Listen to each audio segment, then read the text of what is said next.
यदि समाज रूढ़िवादी है तो रूढ़िवादी समाज की बात नहीं माननी चाहिए, हमेशा सत्य का व्यवहार करना चाहिए। अपने हृदय में यदि सत्य है, अंतरात्मा साक्षी देती है कि ये सत्य है, तो बस वही बात माननी चाहिए। सत्य के लिए कोई बंधन नहीं होता।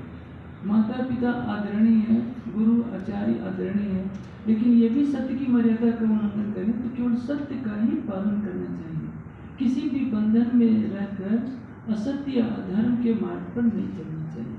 लेकिन हमारी क्या भावना है, इसी को स्वरूपन मानना भी उचित नहीं है। हम जो अपने मन में सोचते हैं, कहीं ये भी सोचना होगा कि कहीं हम स्वच्छंद तो नहीं हो रहे हैं, कहीं हमारा कार्य धर्म और सत्य की मर्यादा का उल्लंघन तो नहीं कर रहा है। यदि हमारी इच्छा, हमारी भावना सत्य के अनुकूल है तो उसको पालन करने का हमें अधिकार है। लेकिन समाज के सामने हमें उन्हें संतुष्ट करना होगा कि हम जो कर रहे हैं वो धर्मानुकूल है। क्योंकि जिस माता पिता ने जन्म दिया है, आचार्य ने शिक्षण दिया है और समाज में अन्य लोग भी रहते हैं, सबकी भावनाओं को ठुकराकर अधर्म का आचरण करना उत्तेजना में किसी विधि से अच्छा और कल्याणकारी किसी के लिए भी नहीं होगा। क्योंकि समाज में रहने वाले भी पढ़े लिखे होते हैं, समझदार होते हैं, उनके अंदर भी धार्मिक भावनाएं होती हैं। हम सबकी भावनाओं को ठुकराकर ये कहें कि जो हम सोच रहे हैं वही अच्छा है, हम मनमाने करेंगे, तो परिणाम ये होगा कि हर कोई ऐसा ही करने लगेगा और आने वाले समय में विकृति का रूप लेगा, जिससे परिणाम ये होगा कि सबका इसमें पतन होगा। जैसे कोई बहू आती, घर में बहू जब आती है तो सास उसको प्रताड़ित करती है, नहीं बहू सास को प्रताड़ित करती है। वो भूल जाती है कि कुछ समय के बाद तुम भी सास बनोगी तो तुम्हारी बहू तुमको प्रताड़ित करेगी। यदि सास और बहू सोच लें कि ये मेरी बेटी है, ये मेरी माँ है, तो सारे झगड़े खत्म हो जाए। सास अपने को अच्छा मानेगी, बहू अपने को अच्छा मानेगी, दोनों की बात सुनिए तो दोनों अपनी सत्यता सिद्ध कर देती। ऐसी नहीं, अंतरात्मा की साक्षी रखकर निष्पक्ष हृदय से विचार करना चाहिए कि सत्य क्या है और केवल सत्य का ही अनुसरण करना चाहिए। इसमें समाज आगे नहीं आ सकता और व्यक्तिगत महत्वाकांक्षा भी आगे नहीं आ सकती।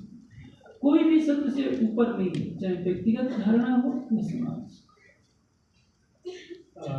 जिनका भी दूसरा प्रश्न है, आप कृपया उन्हें माइक दे दीजिए। एक बार क्या हुआ कि एक लड़की थी, अपने मायके आई हुई थी और सोफे पर बैठ करके चाय पीते हुए अपनी माँ से कह रही थी कि मेरी जो ननद है बहुत बुरी है, जब भी मायके आती है सोफे पर बैठ करके चाय पीते हुए ससुराल वालों की बुराई करती है। सुंदर जी, स्वच्छंदता और स्वतंत्रता में बहुत फर्क है। स्वामी जी ने बहुत ही कम शब्दों में, बहुत ही सरल शब्दों में बता दिया है। अब हम दूसरे प्रश्न की तरफ आगे बढ़ते हैं। राम स्वामी जी, मेरा नाम आदित्य है और मैं वर्तमान में विद्यार्थी हूँ। मेरा प्रश्न ये है कि हमारे जीव में कई विकार होते हैं, तो आत्मशुद्धि के लिए उन विकारों से कैसे मुक्ति पाई जाए? गीता में कहा है, प्रकृति में अंतभूतानि निग्रहं कृत्य। विकार तो हर प्राणी में आते हैं, क्योंकि काजल की कोठरी में ही हमारा जीव इस संसार में आया है। काजल की कोठरी में रखकर सफेदी की पूर्ण रूप से आशा नहीं की जा सकती। कितना भी बचाव करेंगे, एक लीक काजल की लागी पे लागी। निर्मल करने के लिए स्वयं को एक ही तरीका है, ज्ञान और प्रेम का मार्ग अपनाना। ज्ञान के द्वारा सत्य को जानना, परमात्मा कैसा है, माया का संसार कैसा है और हमारा निश्चय क्या है। जीव ब्रह्म प्रकृति तीनों का ज्ञान होना चाहिए और उसके अनुसार एक परमात्मा की आराधना करेंगे। जब राज्य के स्वरूप में आपका प्रेम लग जाएगा तो विकार स्वतः ही दूर हो जाएंगे। वाणी में कहा है कि पीर के विरह निर्मल किए, पीछे अखंड सुख सबन को दिए। जब प्रियतम का विरह आ जाएगा तभी निर्मलता आएगी। इसके बड़े कर्मकांड की भक्ति से दिखावा तो हो जाएगा कि हम इतना पूजा पाठ करते हैं, इतना माला फेरते हैं, इतनी माला फेर करते हैं, इतनी परिक्रमा करते हैं, लेकिन हृदय निर्मल नहीं होगा। जब आपका हृदय राज्य के लिए तड़पेगा, चाहे चितनी में तड़पे, जब आंखों से प्रेम के आंसू बहेंगे तभी निर्मलता आएगी। इसके प्रति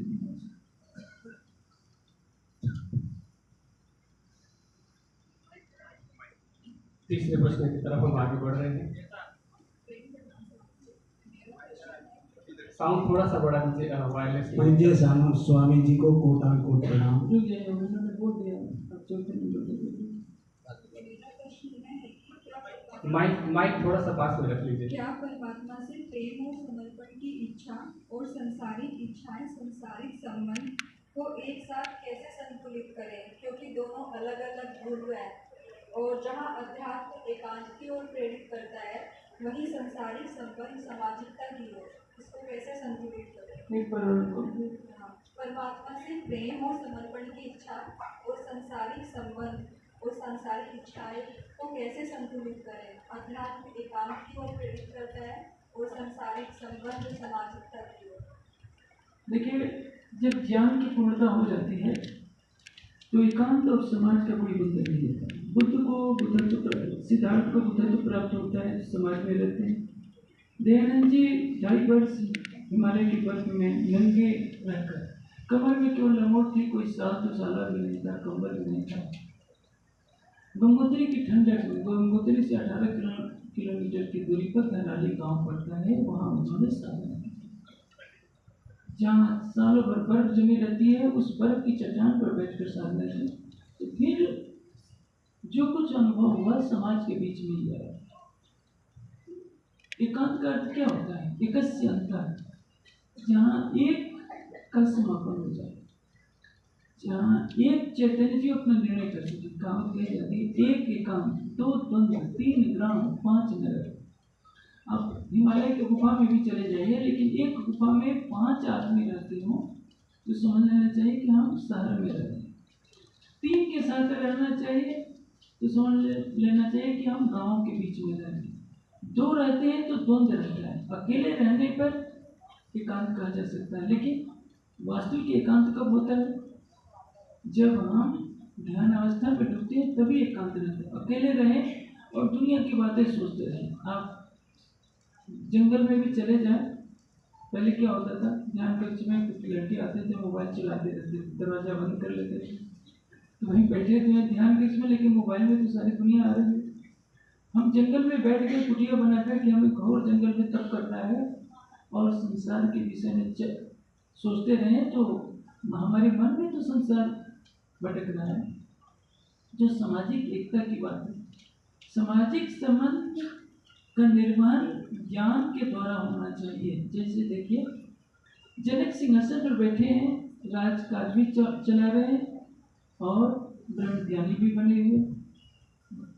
महाराजा छत्रसाल जी क्या है, सिंहासन पर भी बैठे हैं और ब्रह्मणियों में अमीर और मोटे, ब्रह्मणियों में सर्वोपरि पद का गौरव उन्हें प्राप्त होता है।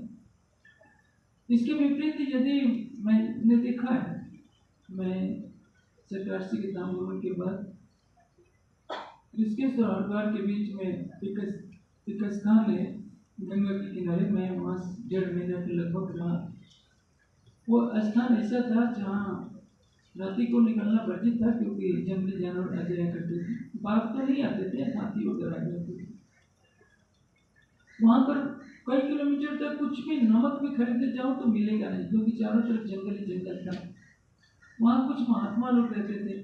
मैं कुछ 2-3 दिन शुरू में खाने गया तो इतनी मिर्च, मेरे समझ से वो लोग प्याज भी खाते थे। मैं सोचता था घर द्वार छोड़ के लिए बेचारे महात्मा आए, लेकिन जीवा पर उनका जरा भी कंट्रोल नहीं।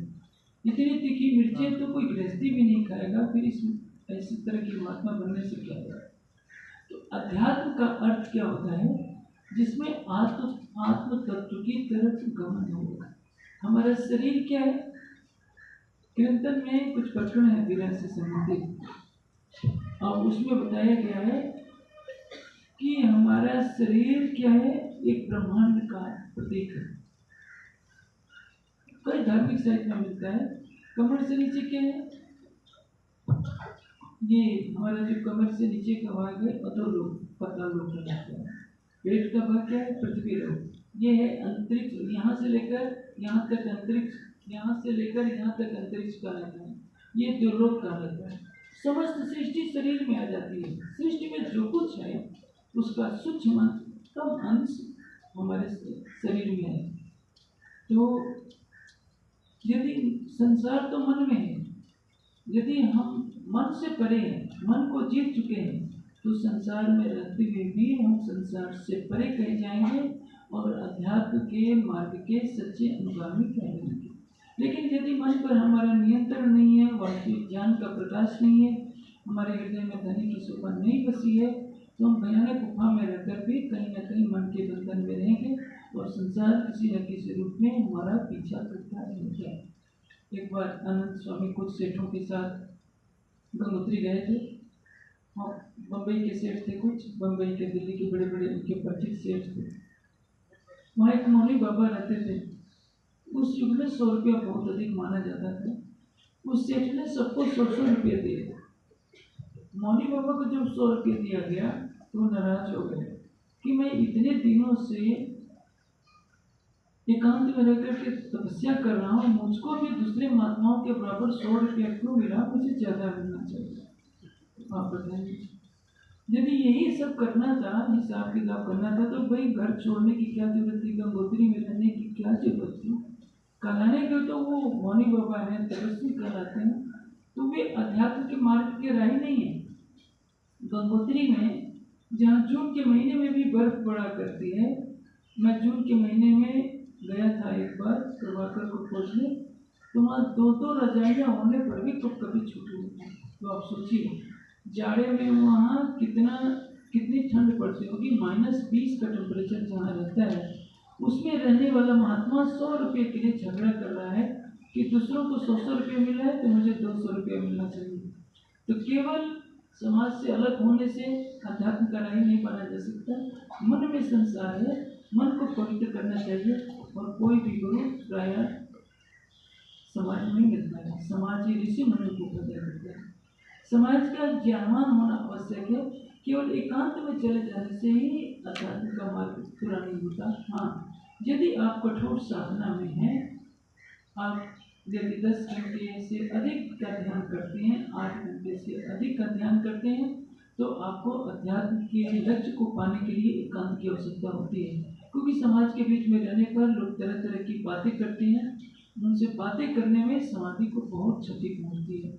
और 8 घंटे 10 घंटे से ऊपर साधना करने वाले के लिए एकांत चाहिए। शेष व्यक्ति को समाज के बीच रहकर ही अपनी साधना करना चाहिए, क्योंकि समाज एक दर्पण है। समाज में रहकर व्यक्ति अधिक अपराध नहीं कर सकता, क्योंकि उसको भय रहता है कि सब लोग मुझे बुरा मानेंगे। इसलिए मार्गियों ने जितने अपने तंत्र साधनाओं के स्थान बनाए हैं, सब एकांत और गुप्त स्थान में बनाए हैं, क्योंकि हम सारे कितना भी पाप करें, हम पे कोई रोकने वाले नहीं।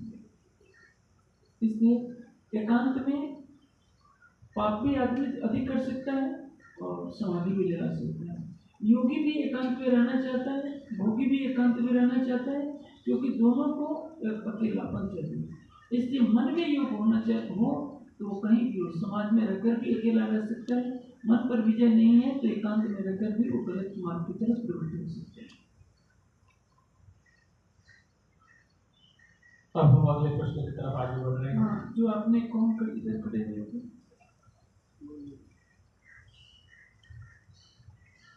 स्वामी जी को मेरा कोटान को प्रणाम। स्वामी जी, मेरा ग्रह से संबंधित प्रश्न है।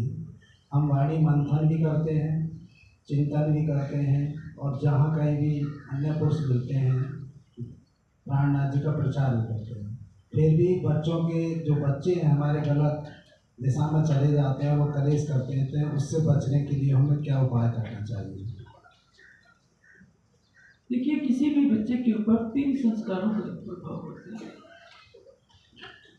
एक बच्चे के पूर्व जन्म के जो संस्कार हैं वो इस जीवन में प्रभावशाली भूमिका निभाते हैं। दूसरा माता पिता का संस्कार है, और तीसरा उसको समाज का संस्कार, किस तरह के समाज में रह रहा है। तीनों संस्कारों में जो प्रबल होगा उसी के अनुसार उसके व्यक्तित्व का निर्माण होता है। यदि पूर्व जन्म का कोई संस्कारी व्यक्ति किसी परिवार में, कुछ संस्कारी परिवार में जन्म लेता है, तो कुछ समय तक उसका प्रभाव रहेगा, लेकिन वो उस बंधनों को तोड़ देगा। देखो, पूर्व जन्म के बुरे संस्कार वाला व्यक्ति किसी धर्मात्मा के परिवार में जन्म लेता है, तो बुरे संस्कार वो अपना प्रभाव कुछ समय के लिए दिखाएंगे, और माता पिता ने यदि पवित्र माता पिता का हृदय है तो उनके संस्कार यदि प्रबल हो गए तो पूर्व के पूरे संस्कार दब जाएंगे। और समाज से यदि अच्छी शिक्षा मिलती है तो बुरे संस्कार वाला व्यक्ति भी हो और माता पिता भी बुरे संस्कार वाले हों तो कुछ समय के लिए अपनी बुराई तो फैलाएगा, लेकिन उत्तम संस्कारों में जाकर उत्तम किसी महापुरुष की सानिध्य में वो अच्छे संस्कारों को प्राप्त कर सकता है। इसलिए कोई निश्चित सीमा रेखा नहीं खींची जा सकती। आवश्यकता है माता पिता अपने संस्कारों को पवित्र करें, गर्भाधान संस्कार से पहले पवित्र जीवन व्यतीत करें ताकि उनके गर्भ में उच्च स्तर का जीव प्रवेश करे। जैसे प्रहलाद का जन्म हुआ था, गर्भाधान संस्कार के समय प्रहलाद की माता कयाधु ने परमात्मा का स्मरण किया और इसलिए प्रहलाद जैसा संस्कारी पुत्र पैदा हुआ। माता पिता की भूलों को समाज तो बच्चे को भोगना पड़ता है। यदि माता पिता विकारग्रस्त हैं तो बच्चे के ऊपर बुरे संस्कारों का असर पड़ता है। इसलिए यदि कुल जन्म का युग किसी कुसंस्कारी माता पिता के तन से पैदा होता है तो उसे अपने को शुद्ध करने में एक लंबा अरसा लग जाता है। इसलिए तीनों को ही सावधान रहने की जरूरत है। समाज में अच्छे चाल चलन का प्रचलन हो, माता पिता पवित्र हृदय से संतान पैदा करें और जो बच्चा है वो अपने पूर्व जन्मों के संस्कारों को लेकर आता है तो माता पिता से और समाज से किस संस्कारों को ग्रहण करता है, इसी से उसके भाग्य का निर्धारण होता है। सुदर्शन जी, एक सूचना है, 2 गाड़ियां हैं जो कि गलत स्थान पर पार्क की गई है। एक है जिसका गाड़ी नंबर है HR, जिसने मुझे कष्ट पहुँचाया उसे कैसे माफ करूँ? देखिए, क्षमा बड़न को चाहिए, छोटे को क्षमाशील कौन होता है? जो महान होता है। इसलिए क्षमा जो है धर्म का दूसरा लक्षण करो, तृतीय क्षमा क्षमा। इसलिए पृथ्वी को देखिए, पृथ्वी पर उत्पन्न होने वाले फल फूल को हम खाते हैं, हमारा जीवन उस पर निर्भर है। वेद में कहा गया कि माता भूमि पुत्र और पृथ्वी, लेकिन हम क्या करते हैं? जो पृथ्वी हमें फल फूल देकर जीवित रखती है उसी पृथ्वी पर हम मल मूत्र का त्याग करते हैं। पृथ्वी कभी कोप तो नहीं दिखाती। वृक्षों पर पत्थर मारते हैं तो वृक्ष में मीठा फल देते हैं। यदि वृक्ष और पृथ्वी इतनी ऊंची शिक्षा देते हैं तो हमें भी क्षमाशील होना चाहिए। यदि छोटे बच्चे ने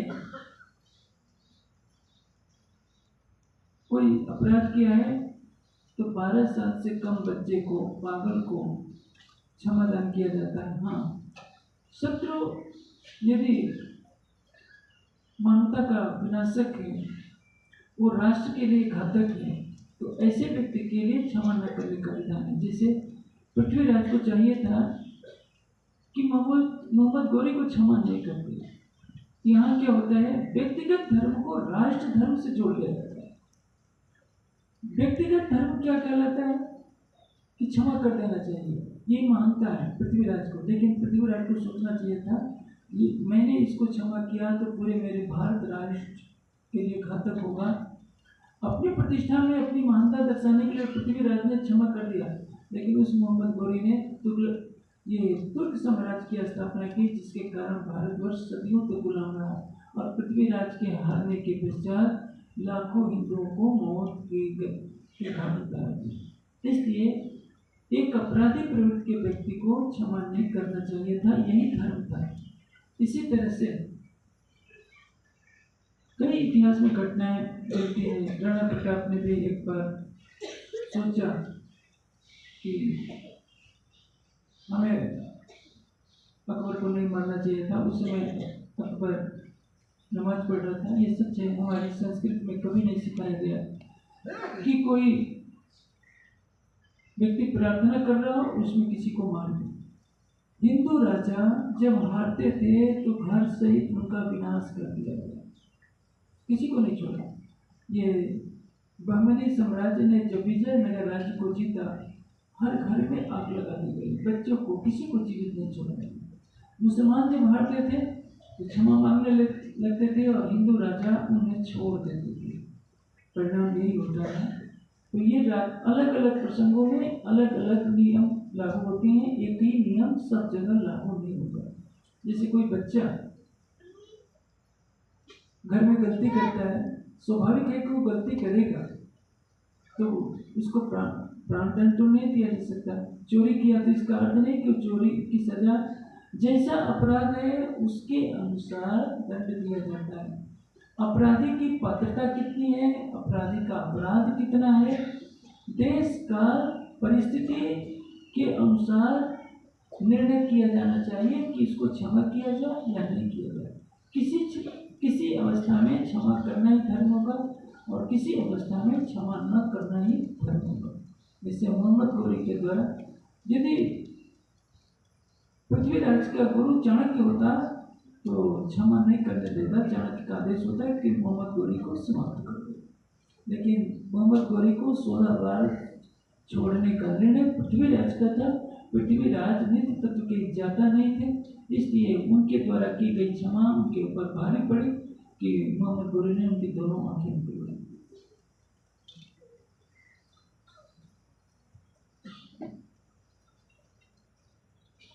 कोटि प्रणाम। मेरा नाम डॉक्टर आर के पासी फ्रॉम बनूर महाली।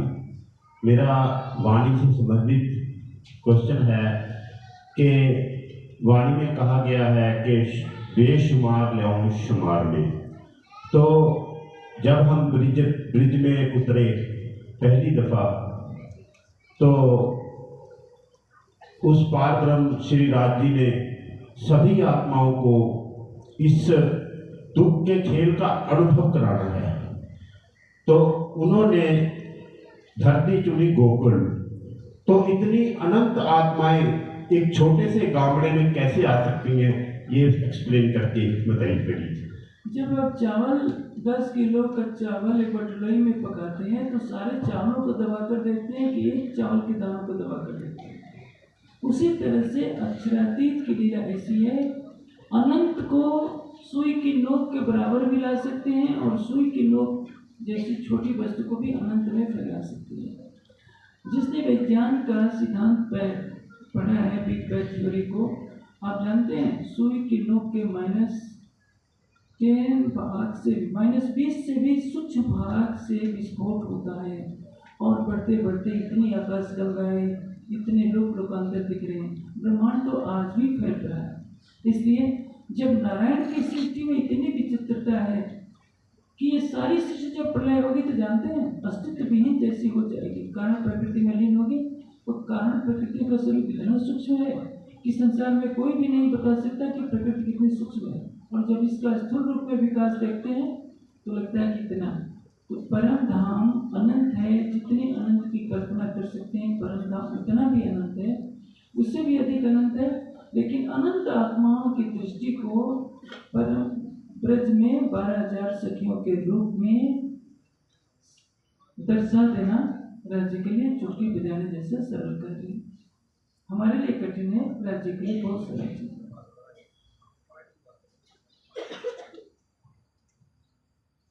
प्रणाम स्वामी जी, मेरा नाम मिलती है। मेरा प्रश्न ये था कि हमें कैसे पता चले कि हम ब्रह्म सृष्टि हैं, और अगर हैं तो हमें भी पूर्व जन्म के फल भोगने पड़ेंगे? इस माया के संसार में अवश्य में वक्तव्य खत्म करो सुभाष। न्याय का सिद्धांत सब पर लागू होता है।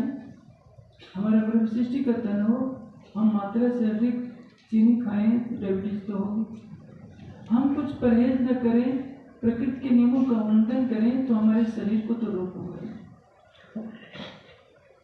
हम ब्रह्म सृष्टि है या नहीं, इसकी केवल 2 मुख्य परीक्षा है, हमारा विश्वास राज्य पर कितना है और हमारा प्रेम कितना है। इसको ईमान के 2 पंख हैं। इन 2 पंखों से परम धाम की ब्रह्म सृष्टि परम धाम की उड़ान भरती है। जीव सृष्टि में न इसको होता है न ईमान होता है, वो कर्म कांड को छोड़ नहीं सकती। ईश्वरीय सृष्टि में भी इसके लिए होता है, वो बंदगी करती है, भक्ति करती है, लेकिन उसका विश्वास ब्रह्म सृष्टि के तरफ होता है। केवल ब्रह्म सृष्टि ही है जो इसके ईमान के पंखों से पूरी तरह से उड़ान भरती है। इसलिए सबको किसी दूसरे से न पूछकर अपनी अंतरात्मा से पूछना चाहिए। दूसरी बात, हो सकता है आपके अंदर ब्रह्म सृष्टि का अंकुर न हो, ईश्वरीय सृष्टि भी न हो, केवल कोरे कोरे जीव भी हैं, तो भी आपको चिंतित होने की आवश्यकता नहीं है। आप वाणी के ज्ञान के द्वारा राज्य पर अटूट विश्वास लाइए और चितवनी कीजिए। अपने आचरण को ऐसा बनाइए कि आपका आचरण ब्रह्म सृष्टि के आचरण जैसा हो जाए, तो आपके जीव को वही फल मिलेगा जो ब्रह्म सृष्टि के जीव को मिलेगा। ब्रह्म सृष्टि की शुद्धता तो परात्मा में पहुंच जाएगी और उसका जीव सत्स्वरूप की पहली भेष में ब्रह्मात्मा के रूप का नकल बनेगा। यदि कोरा से कोरा जीव ब्रह्म सृष्टि जैसा आचरण करता है, तो उसका भी जीव ब्रह्म सृष्टि के जीव का नकल जैसा बन जाएगा, क्योंकि उसने अपना समर्पण राज्य के लिए किया है। यदि वैकुंठ बिहारी श्री कृष्ण 16,100 कन्याओं को ग्रहण कर सकते हैं, तो जो राज्य के ऊपर माधुर्य भाव से जो जीव अपना समर्पण करेगा, राज्य उसको कभी भी नहीं छोड़ेगी। इसलिए कहा है, ये जो स्वरूप निस्बत के काहू न देखे दिखाए, बदले आप दिखावत प्यारी निस्बत रखिए। निस्बत के स्वरूप कौन है? परम धाम की परमात्मा है। सुंदर साथ किसको कहते हैं? सुंदर भाई श्यामा जी के जो अंग हैं उनको सुंदर साथ कहते हैं। तो जो मूल सुंदर साथ है, जिनकी परम धाम में परात्मा है, उनको मूल सुंदर साथ कहते हैं।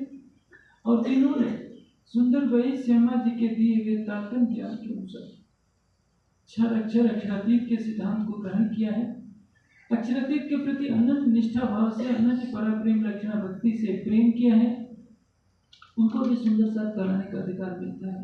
भले ही वे परम धाम में उनके मौत का नाम हो तो क्या। इसलिए वाणी में राज्य के द्वारा कहलवाया गया है कि जिन जीवे की निसंग किया, ताको करू न मेला बन, रंगे रमाणु वासना वासना सतगुण। जो कोई जीव मेरी संगति में आता है, मेरे चरणों में आता है और मुझ अक्षरातीत को अनन्य प्रेम रक्षणा भक्ति से रिझाता है, तो आपको करो न मेरा हम, उसको मैं कभी अपने से अलग नहीं करूँगा। रंगे रमाणु वासना, ब्रह्मशिष्यों के जीवों को जो सुख मिलेगा, वासनाओं की जो गरिमा होगी, उसके समान ही उस जीव की भी गरिमा होगी। इसलिए कोरा से कोरा जीव भी यदि ब्रह्मशिष्य की तरह अटूट विश्वास रखता है, प्रेममयी चितवनी का मार्ग अपनाता है, तो उसको भी वैसी ही शोभा मिलेगी। इसलिए कोई भी चिंता न करे कि हम ब्रह्मशिष्य हैं कि नहीं। सबको मानना है कि मैं ब्रह्मशिष्य हूँ और उसी भाव से सबको रिझाना है। स्वामी जी, मेरा प्रश्न ये है कि कुछ समय पहले मैंने आप ही की चर्चा में सुना था कि मार्फिक की दृष्टि से देखें तो राज्य से राज्य का प्रेम मांगना भी गुनाह है, और 2-3 दिन से मैं आपके श्रीमुख से सुना कि राज्य से राज्य का प्रेम मांगो, संकल्प करो कि राज्य हमें आपका प्रेम दो, विरह दो। तो राज्य से राज्य का प्रेम मांगे या नहीं? देखिए, विद्यार्थी में जीवन में बच्चे विद्यालय में जाते हैं तो एक पहले परिचय नहीं होता, परिचय होता है तो आप करके बोलते हैं, लेकिन जब घनिष्ठ हो जाते हैं तो आप नहीं बोलते, क्योंकि लगता है कि हमारा तन मन एक हो गया। मार्फत की दृष्टि में इसलिए नहीं मांगा जाता, इश्क मांगो तो भी गुनाह और खुद ही ये भी गुनाह। किरंतर में कहा है, ना चाहूँ मैं गुजर ना चाहूँ किताब खुदा, इश्क दीजो मैं आपनो मेरा यही सुविधा। जो सुंदर साथ अध्यात्म की इतनी ऊंचाई पर नहीं पहुंचे हैं, राज्य से माया की चीजें मांगते हैं, उनके लिए एक नियम है कि केवल राज्य से राज्य का प्रेम मांगे। मांग कौन रहा है? जीव मांग रहा है। आत्मा क्यों मांगेगी? क्योंकि श्री मोहम्मद के मोमिनो ए निस्बत इश्क सागर, लो प्याले हक में पियो खूब महबूब। निस्बत के स्वरूप कौन है? ब्रह्मात्मा है। श्री मोहम्मद के मोमिनो ए निस्बत इश्क सागर, निस्बत के स्वरूप में भी इश्क के सागर है। परात्मा में उतना ही इश्क है जितना राज्य के दिल में है। श्यामा जी के दिल में भी उतना ही इश्क है। राज्य, श्यामा जी और सखियों के तनों में बराबर का प्रेम है। कौन अधिक होता तो हृदय क्यों होता? तब तो परमधाम में निर्णय हो जाता। इसलिए सबका इश्क बराबर है, यही कारण है कि परमधाम में निर्णय नहीं हो सकता था। कालमाया के ब्रह्मांड में जब सखियां अपनी सुविधा से आई हैं तो उन दोनों में इसके नहीं है। लेकिन जो राज्य आवेश स्वरूप से आए, यदि सखियां भी अपने तन के आवेश से आ जाए तो उनमें किसी चीज की न्यूनता नहीं रहेगी। राज्य बहुत चतुर है, वो आवेश स्वरूप से आए क्योंकि वो सर्वशक्तिमान है, खेल दिखाने वाले हैं। ये खेल देखने वाला चाहे अक्षर की आत्मा जिसकी इच्छा मत से अनंत ब्रह्मांड पल में बनते हैं, वे भी जब तस्वीर सूरज के रूप में आते हैं तो खुद को भूल जाते हैं कि मैं अक्षर की आत्मा हूँ। तभी तो जिब्रील कहता है कि मेरे हुजूर में नहीं चल सकता, अक्षर की आत्मा को तब बोध होता है अरे ये तो मेरा फरिश्ता है।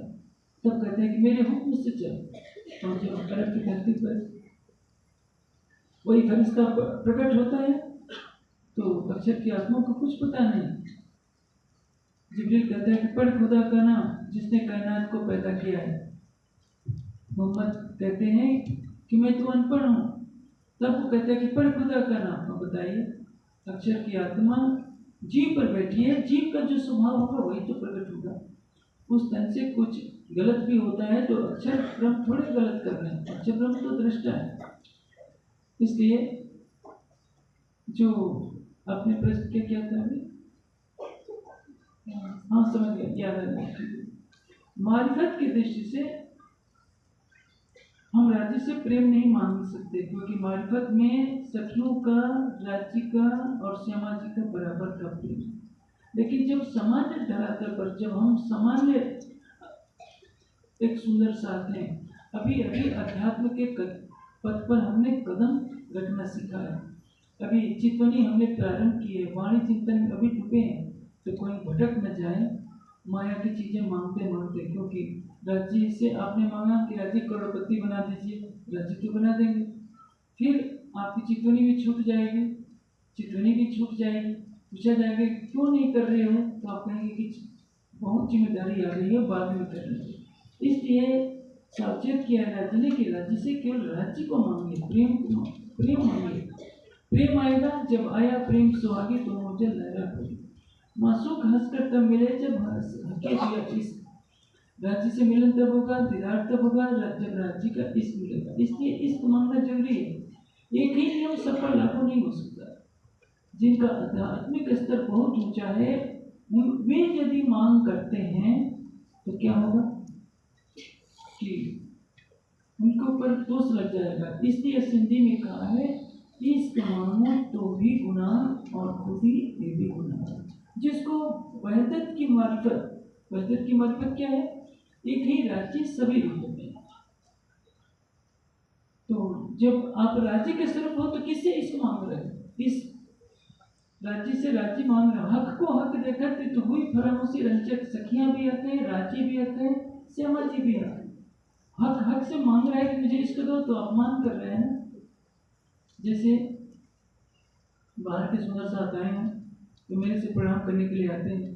जो ज्ञानपीठ में बच्चे रहते हैं उन्हीं की नकल करके वो भी प्रणाम करेंगे तो मुझे झुंझलाहट होगी कि भाई तुम तो यहाँ के रहने वाले हो, तुम्हें मत्था टेकने की प्रतिदिन क्या जरूरत है? जो बाहर से आए पहले तुमको मिल रहे थे। तो वैसे ही समझिए, मार्फत के दृष्टि से इस राज्य से नहीं मांगा जा सकता, क्योंकि मार्फत के स्वरूप में आप स्वयं राज्य के स्वरूप हो। हकीकत में क्योंकि मार्फत में केवल एक राज्य है, ना अर्श चिन्ह दूसरा कोई और धरावे, ना लिखा वेद पदे में कोई ना ही खुदा लिखा। परम धाम में मार्फत दृश्य राज्य के अतिरिक्त कोई है नहीं, और मार्फत के दृश्य एक ही राज्य का इस भिन्न दोनों में लीला कर रहा है। तो वे तन यदि इश्क मांगते हैं तो गुनाह करते हैं। लेकिन हकीकत में जब हमारी आत्मा पर फरामोशी का आवरण पड़ा होता है तो उससे निकलने के लिए राज्य से केवल इश्क मांगना चाहिए, माया की किसी भी चीज की याचना नहीं करनी चाहिए। नाम जी स्वामी जी, मेरा नाम जयंत है और मेरा प्रश्न यह है कि मैं अपने अकेलेपन की उदासी का सामना कैसे करूं? देखिए, संसार में हर प्राणी अकेले जाता है और अकेले ही रहना होता है। जो बच्चा 6 महीने की अवस्था में माता के हृदय से चिपक कर सोता है तो निद्रा में तो वो भी अकेले ही हो जाता है। जब बड़ा होता है तो माता पिता उसको अलग सुलाने लगते हैं। जब उसका विवाह हो जाता है तो पत्नी के साथ रहता है तो है, लेकिन माता पिता से अलग हो जाता है। बुरा होता है पत्नी से भी अलग हो जाता है। जिन बच्चों को गोद में खिलाता था, अब वही बच्चे अपने ही माता पिता को बोझ समझने लगते हैं। जब बुढ़ापे में खांसी आती है तो नई पीढ़ी के बच्चे कहते हैं कि दादाजी जोर से मत खांसिए, हमें डिस्टर्ब हो रहा है। तो यह सोचना कि संसार के लोग हमारे हैं, हमारे अपने हैं, ये भ्रम है। आपका अपना केवल परमात्मा है। इसलिए पुरुषार्थ तो करना ही पड़ेगा। आप विद्यार्थी हो तो रात को सोते समय तो आप अकेले ही रहते हैं, आपके माता पिता तो आपके पास आकर सोएंगे नहीं। कोई भी होगा, मित्र भी होगा, थोड़ी देर के लिए आपको बात करनी पड़ेगी, वो थोड़ी देर के लिए बात कर सकते हैं। इसलिए यदि आप सत्य मार्ग पर चलते हैं तो सर्वशक्तिमान परमात्मा का साथ आपके साथ रहेगा। यदि आप भटकते हैं तो याद रखिए, यौवन आपका साथ छोड़ जाएगा। आपके पास धन नहीं रहेगा तो मित्र बंधु भी आपके साथ छोड़कर चले जाएंगे। मृतक शरीरम बुद्धसृज्य काष्ठ लोह समक्षतो विमुखा बांधवा यांत धर्मतत्तमनुच्य। मरे हुए शरीर को दाह संस्कार करके भाई बंधु चले जाते हैं, जीव के साथ उसका धर्म जाता है। इसलिए आपका सच्चा साथी कौन है? केवल धर्म, केवल परमात्मा, केवल सत्य। इसलिए सत्य को ही अपना सच्चा साथी मानिए जो हर पल आपके साथ रहता है। परमात्मा ही आपका सच्चा मित्र है। ये शाम इंद्रो युवा सुखा, वेद में परमात्मा को ही केवल सच्चा मित्र कहा गया है। लेकिन समाज के रिश्ते निभाने पड़ते हैं। समाज में सबके साथ सौहार्द का वातावरण कीजिए। अपने मन, वाणी और कर्म से किसी को भी पीड़ा न दीजिए। शत्रु को भी पीड़ा देने का निरर्थक प्रयास नहीं कीजिए। अनावश्यक प्रयास, किसी निर्दोष को तो सपने में भी पीड़ा न दीजिए। आप संपूर्ण मानवता का कल्याण कीजिए। सबके लिए जिए, समाज के लिए, धर्म के लिए, राष्ट्र के लिए जीवित रहिए। लेकिन एक बात याद रखिए, आपका सच्चा कोई मित्र है तो केवल धर्म ही आपका मित्र है, सत्य ही आपका मित्र है, परमात्मा ही आपका मित्र है। इनके अतिरिक्त ऐसा कोई नहीं है जो हर पल आपके साथ रहता हो। हमेशा भाव रखो, हक नजीक से रख से राजी हमारे प्राण की नली से निकट है, और उनके अतिरिक्त कोई भी ऐसा नहीं है जो हर पल हमारे साथ रहता है। सुंदर साहब जी, अब अगले 2 प्रश्न के बाद एक ब्रह्मवाणी का गायन रहेगा। मैं वाणी का विषय आग्रह करूँगा कि आप कृपया मंच पर आ जाएं, और भी संगीतकार, तबला वादक इत्यादि भी मंच पर आ जाएं। एक वाणी गायन के पश्चात हम पुनः प्रश्नोत्तर के सत्र को निरंतरता देंगे। वाणी सही, आप कृपया मंच पर आ जाएं। आइए बढ़ते हैं अगले। आप कृपया माइक को पास में रख लीजिए। परीक्षा में रुकावटें और असफलताएं और लगातार ऐसे होते हुए मतलब कैसे आत्मविश्वास दिलाऊं कि मैं आगे सफल होंगी? आत्मविश्वास सफलता की कुंजी है। जो व्यक्ति प्रतिदिन 1 घंटा ध्यान करता है वो पहाड़ के समान विपत्तियों को सरलतापूर्वक झेल लेता है, क्योंकि जिसके हृदय में परमात्मा की छवि अंकित होती है उस परमात्मा की शक्ति उसका मार्गदर्शन करने लगती है। इसलिए जिनको भी आत्मविश्वास में कमी नजर आती हो उन्हें किसी से सहायता लेने की आवश्यकता नहीं। आंख मूंद कर राज्य का ध्यान कीजिए, आपका आत्मबल बढ़ता जाएगा। आत्मविश्वास उसी के पास होता है जिसका आत्मिक बल से अधिक होता है। आत्मबल से रहित व्यक्ति कभी भी आत्मविश्वास का अधिकारी नहीं होता, और आत्मविश्वास केवल ध्यान से आता है। यदि आपने ग्रंथों का अध्ययन कर लिया और ध्यान नहीं करते हैं तो आपका आत्मविश्वास कमजोर होगा। यदि आपके पास ज़्यादा अनुभव भी नहीं है, ज़्यादा बौद्धिक बल नहीं है, आपने ग्रंथों का अध्ययन कम किया है, लेकिन ध्यान करते हैं तो ध्यान के प्रभाव से आपका आत्मबल बढ़ेगा और सारे संसार से भी अकेले टकराने का साहस आप में रह जाएगा। इसलिए देखते हैं वन में कितने भयानक जानवर रहते हैं, साधु महात्मा कैसे निर्भय होकर चले जाते हैं। उनको विश्वास है कि जिसकी भक्ति में मैं लगा हूँ वो परमात्मा मेरे साथ है, उनको भय नहीं लगता। लेकिन शहर के वातावरण में रहने वाला, आजकल की तो बताएं कि काकरोच से भी बच्चे को डराते हैं। जो बच्चा काकरोच से डरता है वो देश के लिए तो एक बोझ ही है, धरती पर बोझ ही है। उन माताओं को माता कराने का अधिकार नहीं है जो बच्चों को डरपोक नहीं करती। डर एक बहुत बड़ा विकार है। मनुष्य को कभी भी भयभीत नहीं होना चाहिए, सत्य का मार्ग अपनाना चाहिए। चींटी को भी न मारिए, लेकिन भय शब्द अपने हृदय से निकाल दीजिए। जो अभय नहीं बना वो अभय परमात्मा को क्या प्राप्त करेगा। जो बड़ी बड़ी समाधियों में जाते हैं, बुद्ध ने कहा कि जब मैं समाधि में तल्लीन हुआ तो मैंने अपने प्राणों की बाजी लगाकर समाधि में बैठा। आप देखिए राजकुमार सिद्धार्थ समाधि में जब अखंड समाधि के लिए तत्पर होते हैं, भयानक बिजली गरजती है, इतनी भयानक तेज थी, कोई सामान्य व्यक्ति होता है तो छोड़ करके भाग जाता है कि मेरे ऊपर ही बिजली नहीं गिर जाए। उसके पश्चात भयानक नाग प्रकट होता है, राजकुमार सिद्धार्थ का आसन में टिकता है, वर्षा होने लगती है, वो नाग लिपटा रहता है, लेकिन बुद्ध का आसन अडिग है।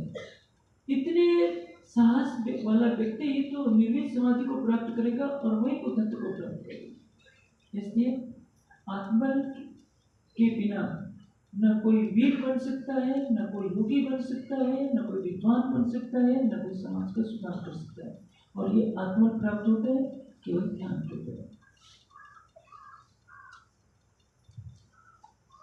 जो भी प्रश्न पूछने वाले हैं आपसे आग्रह है कि कृपया माइक को बिल्कुल पास में रखें, क्योंकि पीछे के सुंदर सा स्वेच्छाचारिता से बचने के लिए ऋषियों ने एक विधान बनाया है। विवाह इसलिए आवश्यक है क्योंकि इसमें संयम की शिक्षा दी जाती है।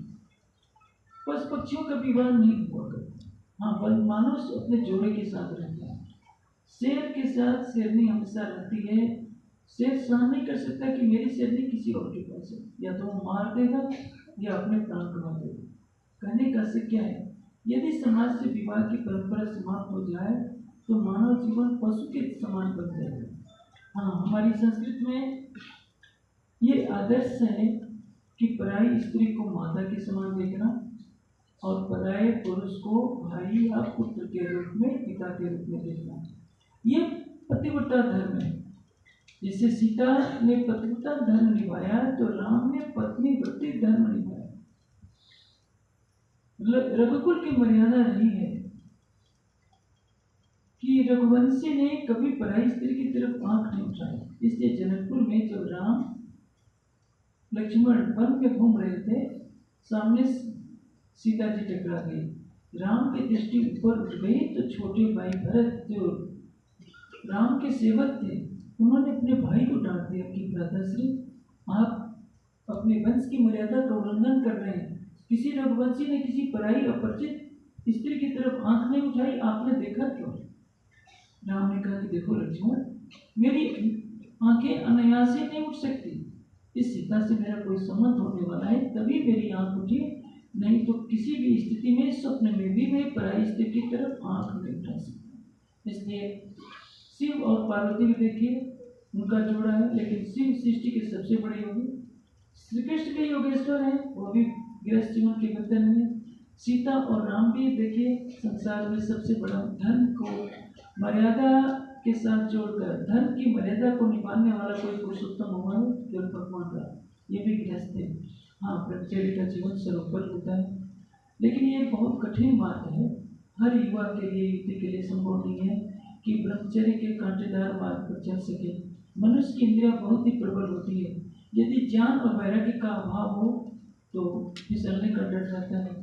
एक गृहस्थ व्यक्ति के साथ एक आवरण होता है, उसका कुछ अपराध भी होता है तो क्षम्य हो सकता है, किंतु यदि एक विरक्त व्यक्ति आचरणहीनता का कार्य करता है तो उससे पूरा समाज कलंकित होता है और पतन के मार्ग पर चल जाता है।